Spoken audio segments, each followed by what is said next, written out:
October 20, 2023, ang isa sa pinakamahirap na araw sa kasaysayan ng aming grupo. Isang araw na habang buhay naming hindi malilimutan.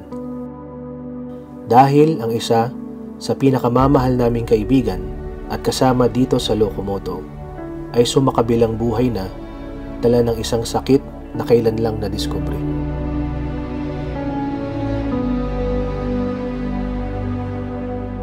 Masyadong mabilis, masyadong masakit, at hindi ka panipaniwala. Sa mga araw ng kanyang lamay, habang kami nagdadalamhati, may isang bagay kaming ginawa na kahit papaano ay nakapagpagaan sa loob namin. Nag-ride kami papunta sa lamay niya. Nag-ride kami tuwing naalala namin siya, hanggang sa nag-ride pa din kami nung dinalaw namin siya nung undas para iwanan siya ng paborito niyang kape. Na-realize namin na kaya ito nakatulong sa amin ay dahil nung buhay pa ang aming kaibigan, siya palaging mahilig magyaya ng ride at paulit-ulit niyang sinasabi sa amin na ibalik na natin ang Locomoto or tara na mag-ride na ulit tayo, hindi lang matuloy-tuloy dahil sa kabisihan namin sa buhay. Alam naming matagal-tagal na proseso bago namin tuluyang matanggap ang realidad na ito. Kaya para maibsan ang aming nararamdaman, eto kami magsasama-sama at magra-ride ng muli dahil alam naming makakatulong ito sa amin at nakangiti kaming panonoorin at sasamahan ng aming kaibigan sa bawat ride na gagawin namin.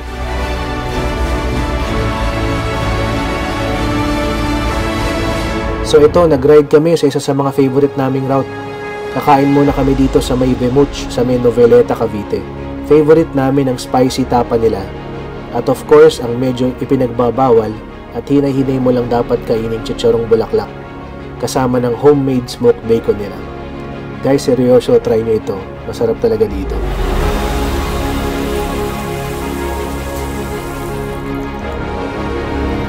After namin kumain, ay aakyat na kami pa Tagaytay via Amadeo kasi back road ito at masarap daanan sa gabi. Maluwag ang daan. Hindi mo kailangan ng Waze dahil malalaman mo kung gaano ka nakalayo o kalapit sa Tagaytay, depende sa lamig ng hangin. And then of course, ang paborito naming Starbucks. Dito, hindi kami nagkakape sa loob. Palagi kaming may dalang mga upuan pang picnic at sa parking lot lang kami para ramdam mo ang malamig na hangin at mas masarap ang kwentuhan. O Vince, ito nga pala yung coffee para sa'yo. 3-in-1. Kalahating tubig lang para malapot. Yun yung palagi mong request.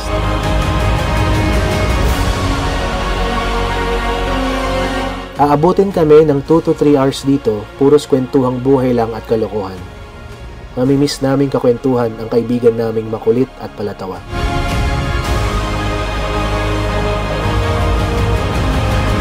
Tapos, pag closing na, madalas papatayan kami ng ilaw ng Starbucks bilang hudyat na dapat na kami magsilayas. Ayun, magra-ride na kami pauwi hanggang sa lahat ay makapag-touchdown na sa mga bahay at siguradong makakatulog kaming lahat na mahimbing. Lahat ng ganito naming rides dati, parang akala namin habang buhay namin gagawin hanggang sa pagtanda namin. Pero ngayon pala iba na ang pakiramdam at mas may kahulugan na siya sa amin. Lahat ng rides namin ngayon, mas i-cherish na namin dahil walang sigurado sa buhay.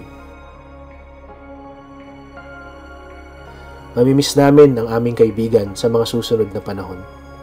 At alam naming ang pagra-ride ang makakatulong sa amin para mapalitan ang lungkot ng masasayang alaala. So eto na naman kami, magra-ride at magsasaya ng muli. Hindi lang para sa amin, kundi para sa aming mahal na kaibigang si Vince.